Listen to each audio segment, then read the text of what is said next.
Now, welcome back to Trash Talk Radio. It's Matt and the JoJo, and we're back with another one. And hopefully, you made some money today. And a big shout out to all you hustlers out there, all you entrepreneurs out there doing your thing and took that leap of faith to start your own business.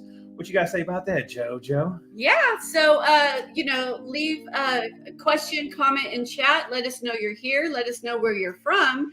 And today is a great day because we have a special guest, and it is Reyes, the entrepreneur. And hopefully you've heard of him and you've seen his videos. And let's just welcome Reyes right away. And also, if you have a question for Reyes, put it into chat, and we'll see if we can get that answered for you. So, Reyes, we're so glad you're here. It's been a long time since we've seen you. And if you could just introduce yourself in case there's somebody out there that doesn't know who you are.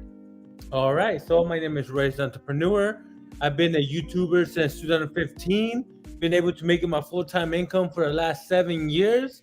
And for the last 3 years, I started a new company where I help entrepreneurs start, grow, and monetize their social media, mainly YouTube and Instagram. But that's what I'm doing now.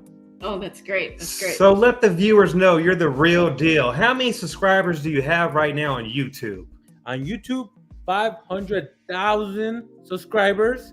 And on Instagram, 32,000. Oh, wow. And how many videos do you have that went viral on YouTube? I got a good handful, man, at least. For sure, one of my most popular ones has about 4 million views. I got about 5 other ones that have millions of views. And of course, I have dozens that have hundreds of thousands of views. Right on, right on. Now, let the viewers know, can you make money off of YouTube or what? Of course, but just like anything, it takes time, patience, and you got to be willing to put in the work. Because, for example, I manage a lot of clients. And some think that, hey, I'm going to post that first video. It's going to go viral. I'm going to become a millionaire. And sometimes I got to break hearts, man. Right on, right. Yeah. It's real. You got to really be on the grind, be on the hustle, and just stay consistent with it. And yeah, it's not going to happen overnight. And I know your story. You said you were working at a gas station. Then all of a sudden, one of your videos kind of took off and you quit working at the gas station. Can you tell us a little bit about that? Of course, man. So since I was 18, straight out of high school, I always wanted to start my own thing. But of course, I didn't have a mentor. I didn't know exactly what I wanted to do. So I went to college and this and that. And then at 25, man, I was like, you know what? 18 to 25. I was just going through business to business, job to job, life situations. And at 25, that's when I really had to decide, what do I want to do with the rest of my life? And one of those things was I want to become a YouTuber, create knowledge to help people in their struggles, letting them, showing them that anything is possible. And that's what I've been doing so long, man. That's my thing. Right on, right on. So JoJo has a few questions for you. Yeah, so one of the things was, so what gave you the idea to do ride-alongs with business owners? So for the first, I want to say 5 years of my YouTube career, I was starting hustles myself. I've done the t-shirt business, vending machines, eBay, you name it. I've done it, stocks, this and that. And then after a while, as everybody knows, it takes a lot of time, money, and energy to start new businesses. I love starting new businesses, but it got to a point where I kind of got burnt out trying so many different hustles. And I was like, you know what? Instead of me trying to start each hustle, let me interview people who already have the years of experience, asking questions, so other people who are looking for other hustles can get valuable knowledge from experienced entrepreneurs. And that's how the ride-along started right there. That's great. Well, it was a great idea. It really gives people insight in each and every business when you do the ride-alongs. And so what do you feel is the best side hustle for 2024? 2024. Well, I mean, I'm not just saying this because I do this, but social media. social media nowadays helps a lot of businesses grow. And I'm starting to see a lot of more social media management companies or agencies. And honestly, if here's the thing though, there's so many different apps. You have to be good at specific app before you start saying, oh, I'm the best at the whole social media. So for example, me, I'm really good at YouTube and I'm getting better on Instagram, and those are my platforms. But social media management, but just like anything, it takes work. You have to do a lot of homework, and I'm not trying to discourage anybody, but if you're not passionate about what you do, you're gonna fail in anything.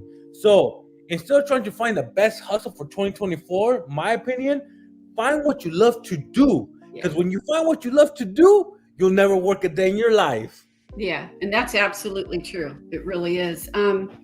Let's see. So what was, so you already know, I did not know the answer to this, but what was the last job you had before you started working for yourself? Man, I was slinging those slushies at AM PM, and it was one of many jobs I've had. I've had over 20 jobs since I came out of high school, jumping from job to job to job.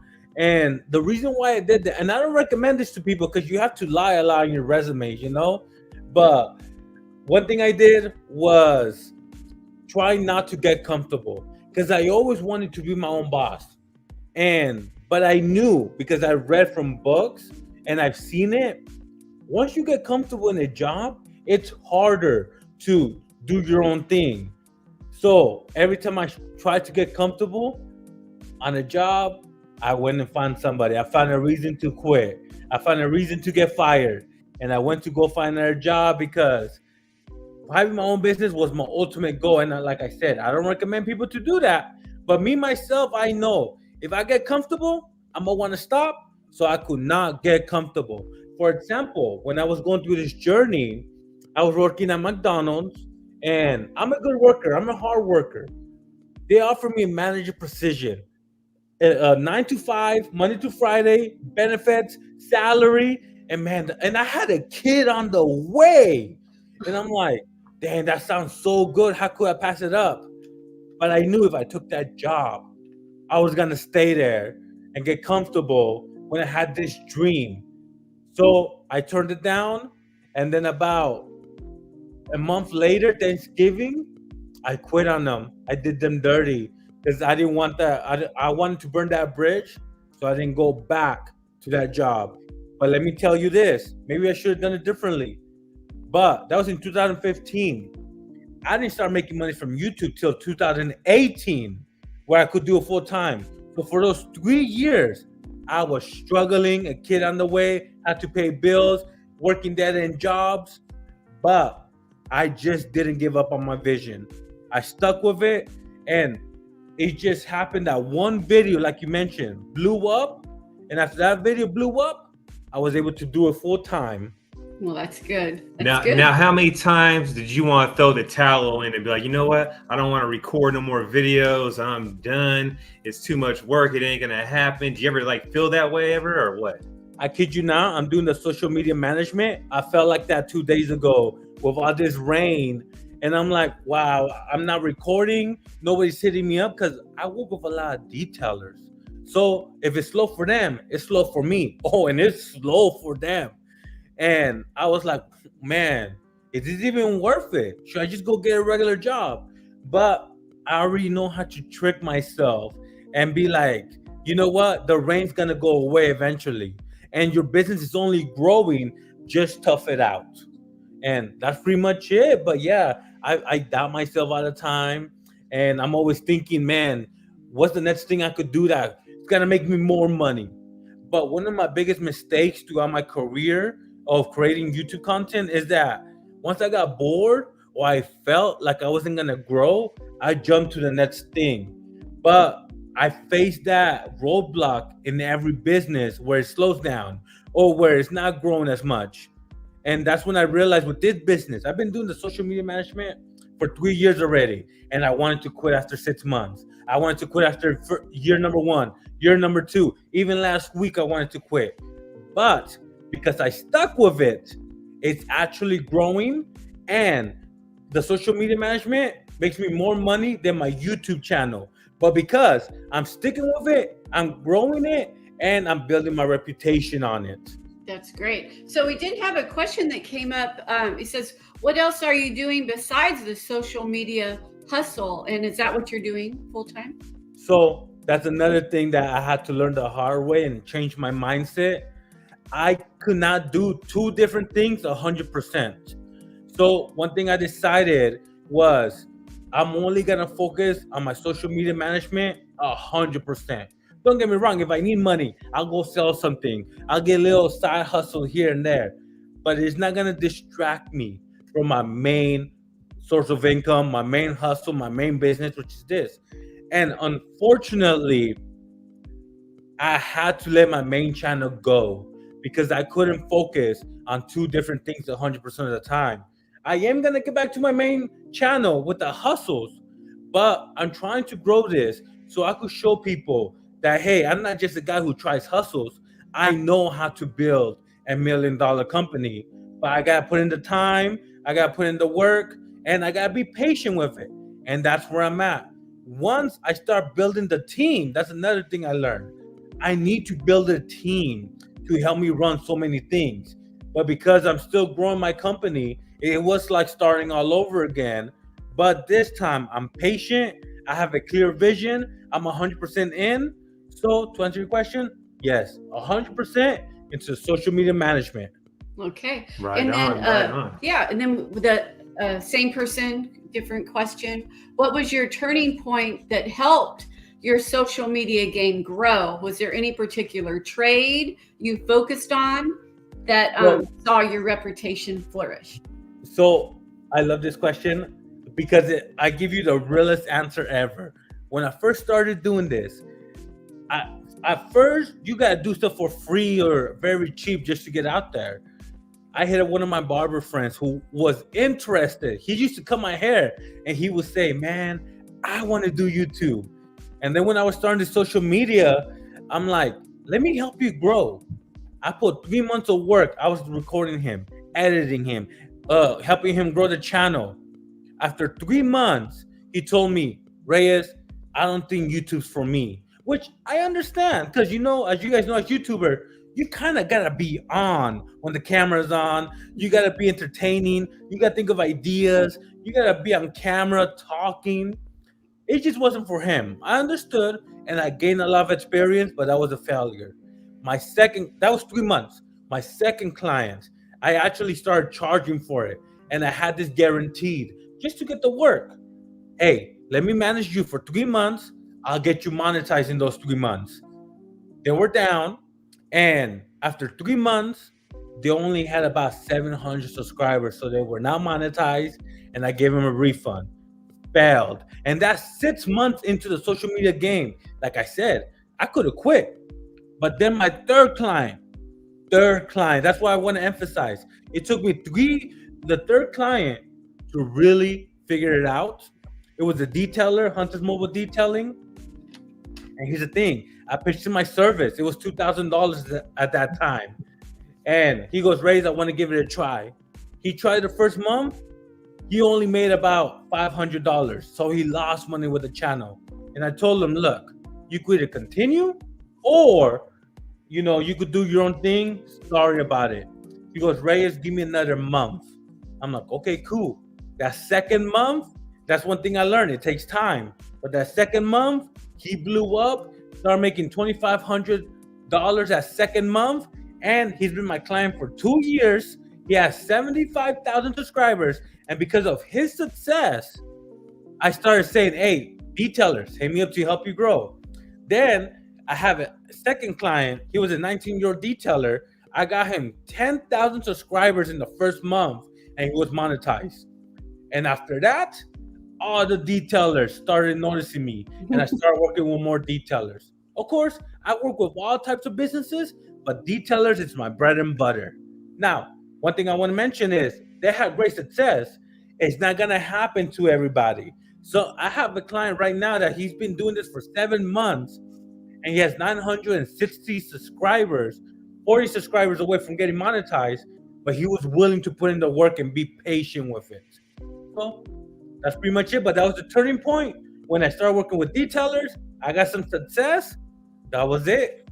So that had to be one hell of a good feeling once you just seen his channel take off and everything. Oh, bro, like, I kid you not, after those first 2 failures, the barber and the t-shirt, you start doubting yourself, like, man, do I really know what I'm doing?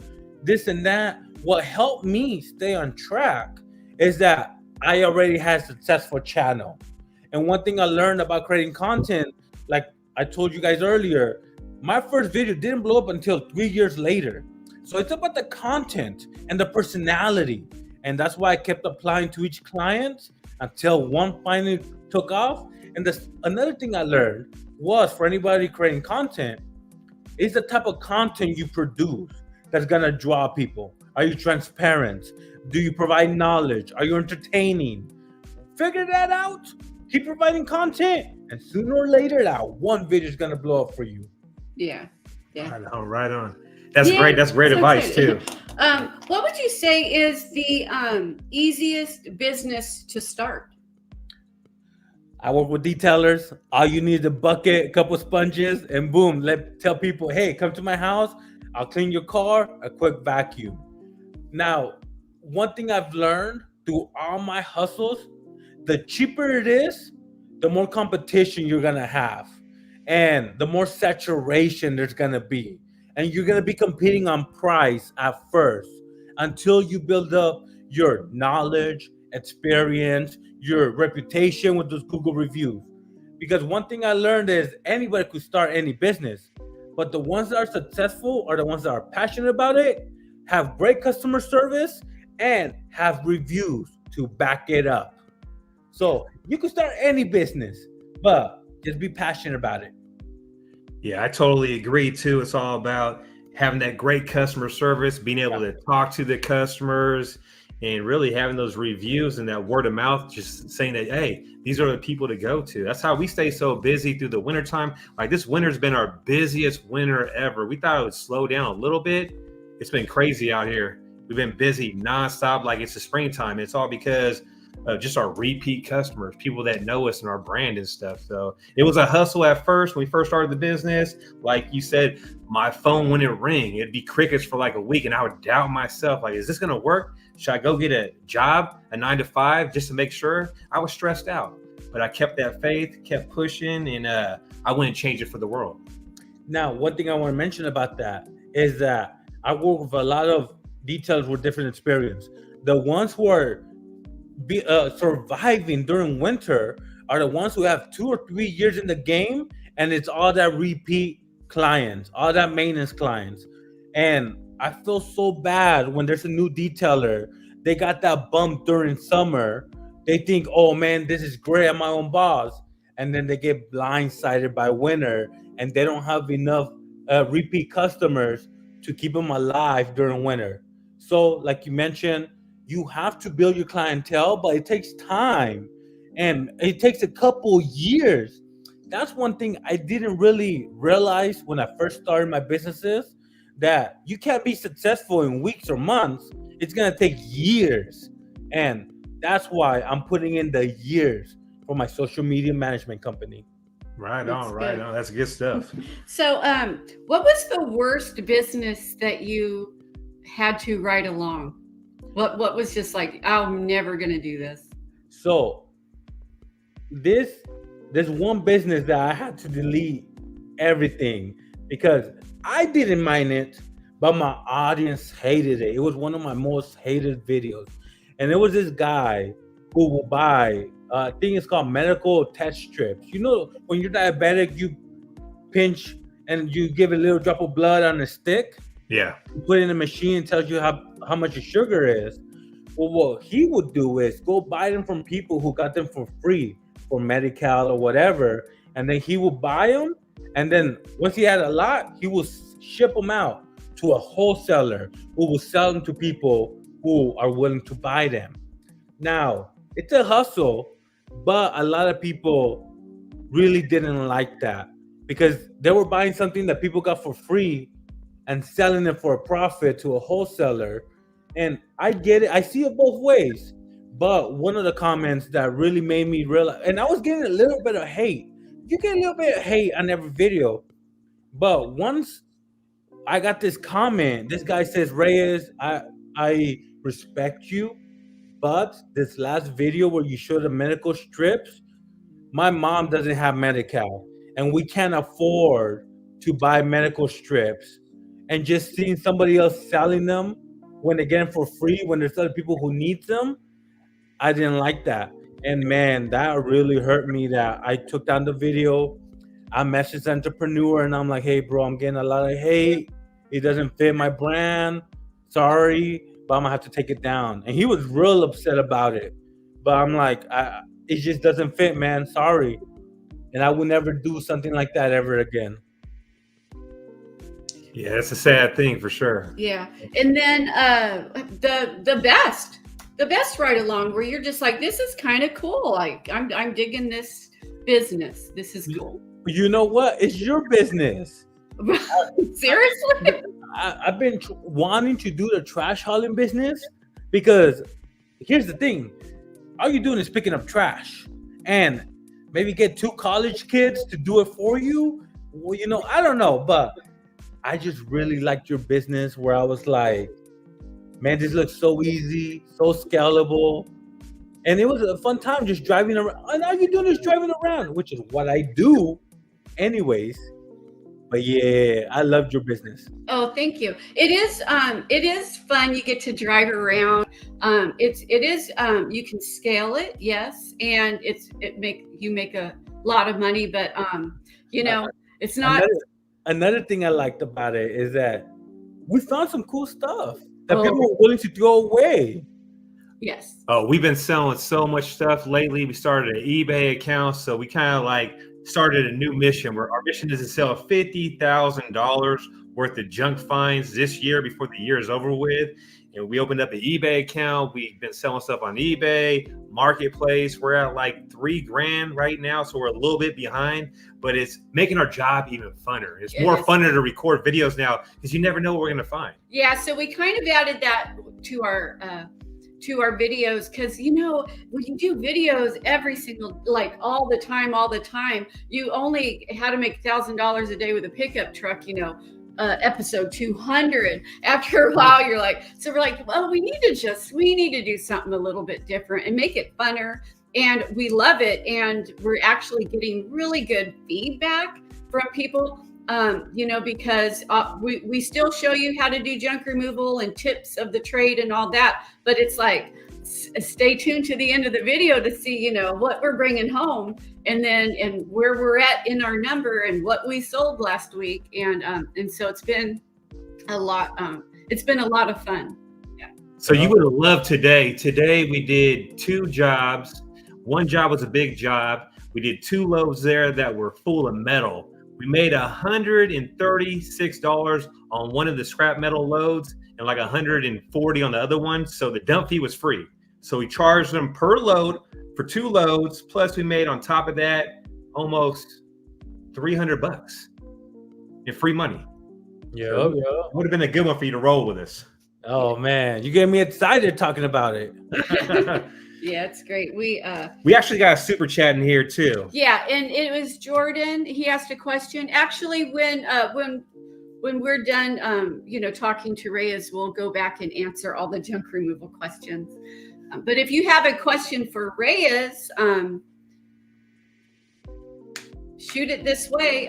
Why did you stop Amazon pallet business? I liked those videos. So like I said, I've tried everything. We would have continued it. See, this is where I learned I need help because I went to go manage a pallet business and social media, make videos for them. And I'm like, let me buy one because my wife wanted to see what we will get. She tricked me because she's like, I'll help you with the business. She really just wanted the items, the good stuff. But I'm like, okay, if you're going to help me with the business, I'll buy them. You put everything together, you list them, you sell them. And it was going good the first couple of pallets. We bought like 7 pallets. But after a while, I started realizing not everything sells and takes a lot of time to put it together. take pictures, and then deal with customers, and then storage, that we're breaking even, but I didn't see a way to scale it. And I didn't want to buy 5 pallets at a time. And my wife, she's busy as well. She has the kids, she has work. It just didn't make sense to really stick with it. But that was me trying out my next strategy, where I have somebody else help me with the business instead of me doing everything. And it went great, as you see, people like those videos.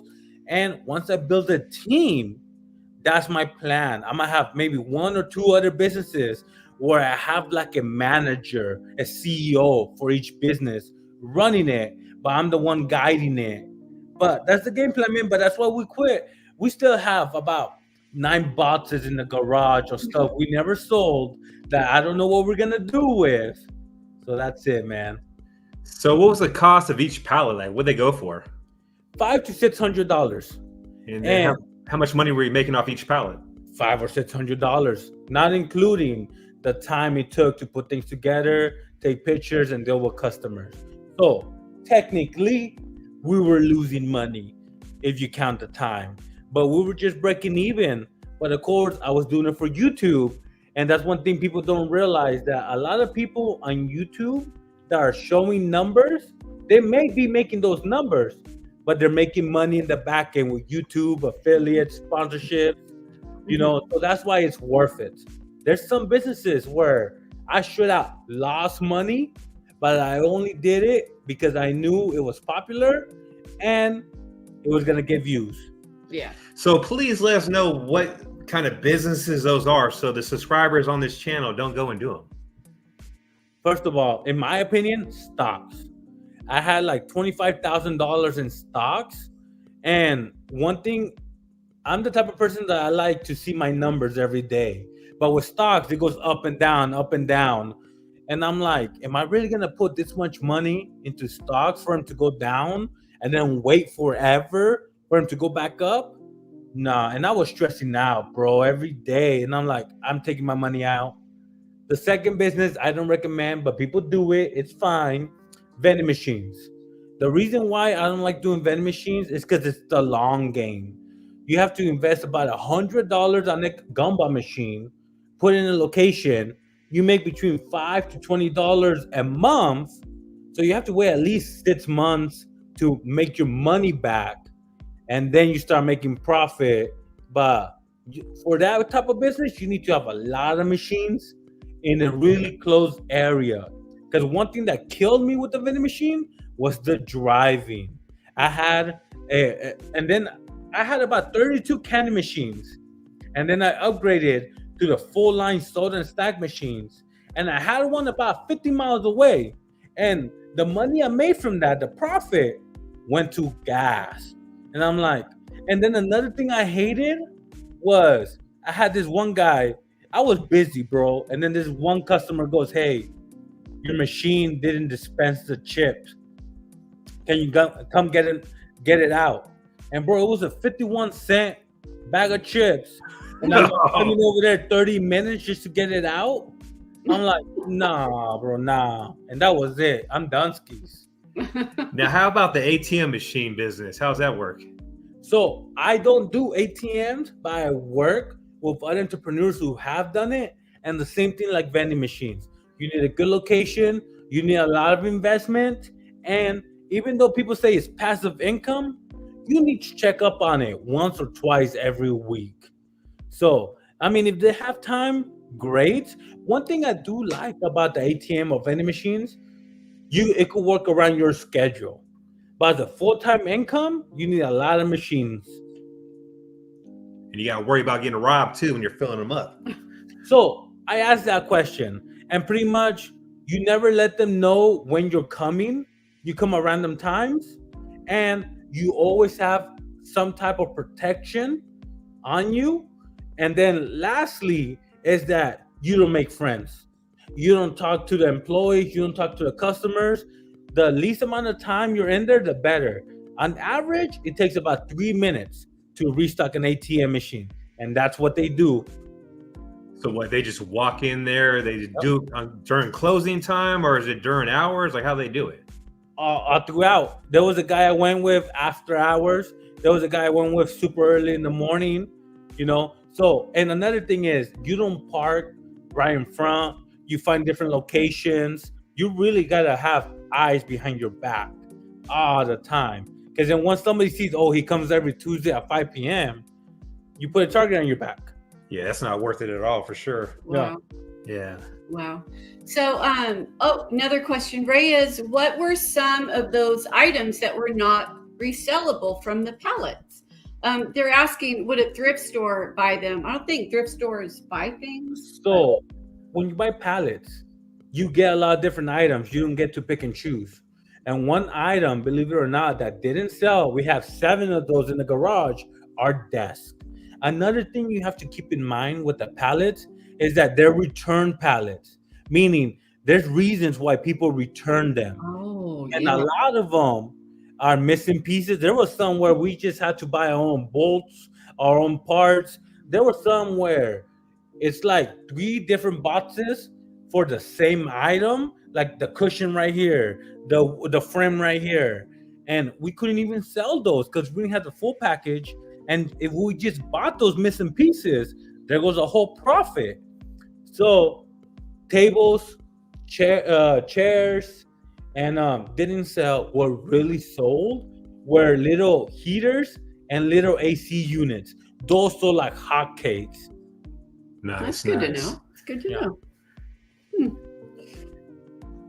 So, well, if you could choose a business to start other than your social media, what would you want to start? You know, now that I figured out what it takes to grow businesses, I mean, I'm not a millionaire or anything like that, but I at least know how to make a full-time income. It will be something I really, really enjoy. And honestly, right now, I haven't thought about it. I haven't figured it out. But the next business I want to do, hopefully could change the world in some way and has potential to really grow. I love helping people and I love teaching. So it might be something to that. But like I said, I don't even have time to think about my next hustle because social media management, 100% of my energy. Social media management. So I was going to ask you, where do you see yourself in 3 years? So where do you see your social media management going? So right now, like I said, I want to have a studio in Los Angeles. That's where I'm spending most of my time. And I have a lot of clients over there. I already have 2 editors, and hopefully I have maybe 2-3 camera people, and just keep producing content for entrepreneurs. That's it. And eventually in that studio, grow it to where I could do podcasts. I could do photography. I could do other types of medias. And then eventually, once I get really good in the LA market, I have it down, I have the formula, go to another state. I'm getting a lot of love in Texas. So that might be my second location. But right now, I'm just focusing in LA. I'm trying to focus on the team, growing it. My next hire is a camera person and a content manager. Most likely a content manager first to help me turn around content quicker. And then once I really exhausted myself, I'll hire a camera guy. But that's one thing I learned the hard way. You can't just throw money into a business so it grows. You need like a flower, you know, it takes time. Plant the seed, water it every day. Watch it grow little by little. And that's what I'm doing right now, man. I'm just watching my business grow little by little. Well, it's actually, in my opinion, it's very, very smart to get into social media managing because, you know, right now we live in a day and time where if you have a business and you don't want to be paying for Google Ads, you want to get on all social media platforms and you want to post every day and be really consistent, brand your business, make sure your logo's out there, your name's out there, you know, the face of your product, what your service is, like all the time, every single day. And Matthew's pretty much our social media manager. He's forever on the phone, uploading YouTube, uploading on Facebook, uploading Instagram, doing all this stuff to Google My Business. And he's done that for years. And because he's done that super well, and he was really good at the branding part and everything, our business has grown and our phone keeps ringing, and it's all organic. And so, you know, not everybody, number one, has the time, because we don't have children, you know, so he has the time to sit down and do all that first thing in the morning when he has his coffee. When he gets home, it's what he's doing. In the evening, sometimes before we watch our show, he's doing it again. But you know, if you have a family and, you know, kids and all, and they have activities and you have soccer games and homework and all this stuff, it's very, very difficult to juggle that. So many people would find it so helpful to have a social media manager that just takes care of all that stuff for them. And so it's a good timing to be doing what you're doing, for sure. Yeah. And like we mentioned earlier, what's the next best side hustle? We talked about it's social media, because nowadays, like you mentioned, if you don't have a social media presence, you don't have a big presence. Don't get me wrong, people could find you on Google, on Yelp, but if you want more eyes on your business, you need a social media presence. Yeah, there's a lot of people out there that don't know how to use Facebook or use Instagram, or really how to get business or how to target the right audience when they do have that profile. So I kind of noticed what you said is, you know, where your target audience is at, pretty much LA. Your business is coming from LA. Yep. So a lot of people don't understand, hey, you know what? You got to post every single day, stay consistent, and know your audience that you're trying to get to either buy your service or use your service. I think it's so important. A lot of people, they're just not dumb, not lazy. They just don't know.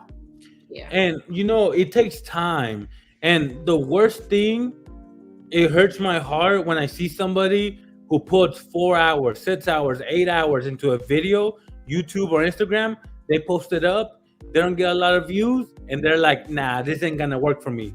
Because the thing about social media is it's a numbers game. You have to upload a lot of content just for 1 or 2 videos to get some traction. And not only that, you have to stick with it.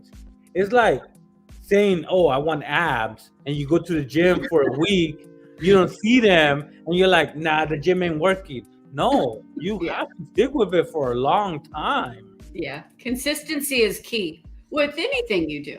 With anything you do. Yeah. So what is the name of your social media business? So, I mean, I'm mainly doing everything myself, Reyes Entrepreneur, but I do have an S Corp, which is RT Media Company. That's my company name, but I haven't really focused on growing that part of the company because, like I said, I'm doing everything myself. And one thing that took me a long time to realize is, what can I handle? And right now at this moment, I could handle my own Instagram and dealing with customers, but I could not handle growing the RT Media name and Reyes Entrepreneur name. And, you know, man, I wish I could tell you that I'm like all these people on Instagram saying, man, I work 12 hours a day, 16 hours a day, 7 days a week. Nah, I'm not like that. Like you mentioned, I have a family and I'm getting older and I don't want to work every day. I don't want to work all day. So I see what I could handle. I execute that, patiently growing it slowly. And that's pretty much it. That's my game plan. It's been working for me. And that's what works for me. Of course, everybody's different. They do whatever works for them. But this is me. Now, do you scan the people pretty much who want to use your service? You like check them out, make sure they're a good fit? Because we do some coaching now, and we make sure that when people hit us up and email us about coaching for junk removal and stuff like that, we screen them, make sure that they're a good fit. Do you do the same thing? I do the same thing with almost a lot of clients, and sometimes I don't take work just because I don't feel like they're the right fit for me. And one of them is they need to be a full-time detailer or entrepreneur. because if they don't have full-time income, number one, they can't afford my service, and number two, they don't have enough work to make the content. Number two, if they want to blow up tomorrow, I let them know it's gonna take 6 months to a year to get monetized on YouTube. And right away, that pretty much tells them, nah, never mind, I'm not willing to commit. Because if they're not willing to commit, then they're not gonna get the results they want. And who are they gonna blame? Me. So those are the two things. And the third thing is the personality. They have to be chill. They have to be understanding. Like, for example, with social media, editing takes forever. And if I have a customer be like, hey, you're late, where's it at? Blowing me up, sending me messages. I finished their job, but then I'm like, you know what? Thank you so much. We might not be the right fit. Because, hey, things happen. Like right now, my kids are going to get out of school. I have videos to do. I'm not going to take time away from my kids or what we have planned to focus on work, because work is always going to be there.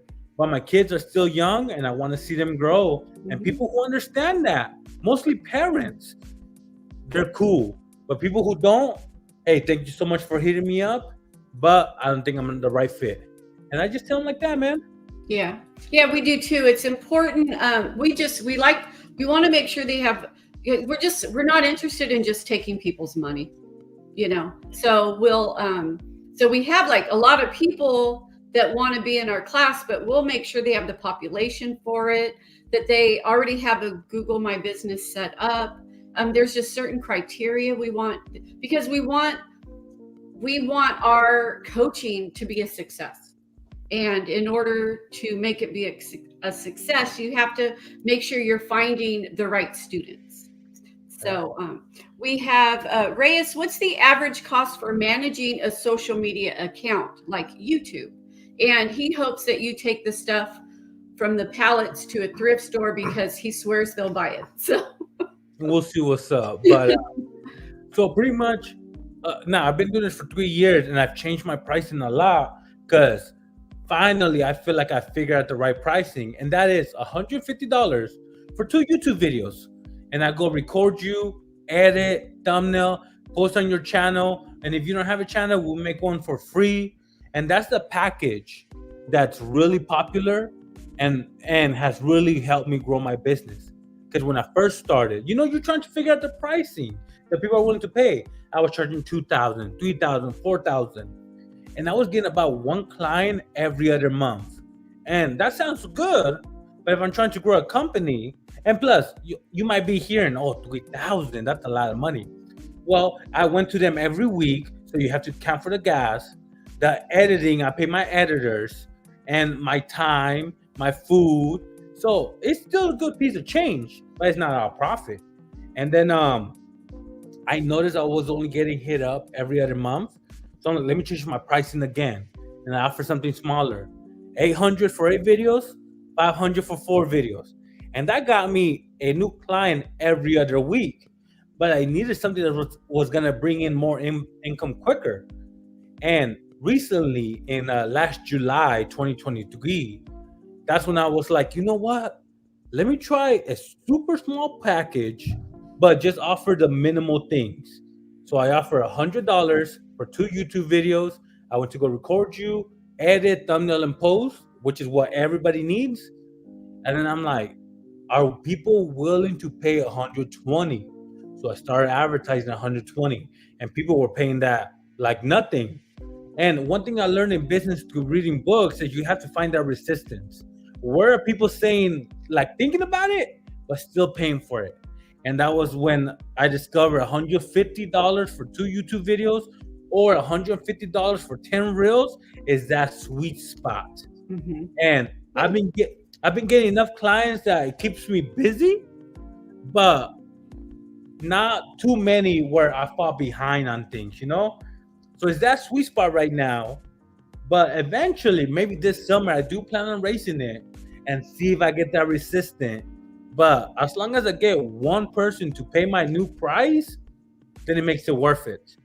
So that's where I'm at. But right now, 150 for 2 YouTube videos.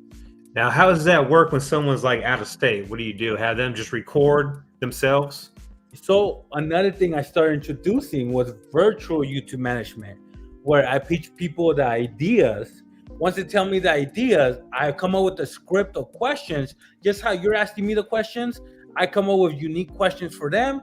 They either record themselves and then send me the clips, or we jump on a Zoom call just like this, and I'm guiding them through the whole script, and I'm recording the Zoom, so that way when we're done, that Zoom is going to be its own video, cut it up, put some clips over it, thumbnail, and post it for them.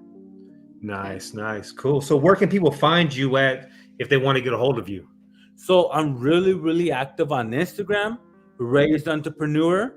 All my socials, YouTube, Facebook, TikTok, Reyes Entrepreneur. But Instagram, I'm more active. But of course, you can always send me an email, or you could hit me up on my phone, on my business phone. But Instagram, number one way to go. Good to know. Good to know. Well, it's been great. I have enjoyed, seeing and talking to you again, because it's been a while. It's been over, I think, a couple years maybe. Yeah, a couple years. Yeah. So we came up. We live in a house now. We got 2 dump trucks. We live in our best life. No more in the apartment complex. So yeah, we have Jesus that says he remembers the first time he saw you. It was on Reyes, and you looked stiff and scared. I probably was. I was like, "Who the hell's this guy coming over?" Yeah, we had a good time though, for sure. Actually, Reyes was actually picking up a little bit of trash the second time, I think. Yeah, a little bit. And it's one of those things too with YouTube. You start off recording yourself, feeling kind of weird. You're talking in camera. I don't know what to say. People say "guys" all the time. I notice that if you're new on YouTube, you just say, "Hi guys, watch this, guys. Look at this, guys." But the more you do it, the more comfortable you get, and you're not stiff and scared no more. Yep. It takes time. Well, we appreciate having you on the channel for sure, and we wish you nothing but the best with your business, and we'll check back in with you maybe 6 months or a year from now. Give me a year, man. Give me a year, because my busy season is summer, so I'm gonna be too busy. But in a year, we'll circle back. We'll see how it went. For sure. All right. And if you ever want to come back to Sonoma County and do a ride along, it's all good. We'll make it happen one day, man. All right, for sure. We appreciate you on the channel, and we'll catch you on the next one. See you guys.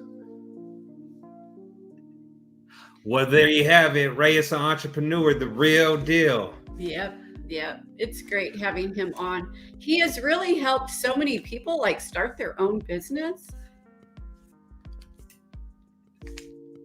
So make sure you guys smash that like button. Make sure you go check out Reyes, an entrepreneur, on YouTube. He's on Instagram. He knows what he's doing. He has over 500,000 subscribers, and he's funny. He's funny as heck to watch. He is funny. He's a great guy, really down to earth. He did 2 ride-alongs with us, right? He did one, and it was actually a video that did pretty well. So he came back to do another one with us, and it was fun. So Jordan sent us a super chat. I love it when he sends a little super chat with a question, and it's the best advice for building tall sidewalls on a pickup, and we had to do that. So I would just say some 2x4s and some plywood from Home Depot, and just build it yourself, and do about 2.5 to 3 foot walls, and you'll be good to go. Yeah, it will allow you to, haul much more stuff, and you can, bump your price up a little bit. So hopefully that advice helps, because we did do it. When we started our junk removal business, it was just with a pickup truck that had no sidewalls, and Matt, built it up. And he says right now they're 2 feet. That's okay. Hey, that'll make you money for sure. Yeah, that'll make you money for sure. Now, our next step after doing that was to get a little utility trailer to pull. So maybe that could be your next move. So That's all the time we have for today, Joe. We still got Reyes in the background. I see him over there. You see him, Joe? What up? So we want to talk to him a little bit, and hopefully you guys liked this video. And if you did, smash that like button, and we'll catch you guys on the next one. Yeah. Oh, good. He's looking for a trailer. All right. We'll see you guys next time. Thanks for joining us.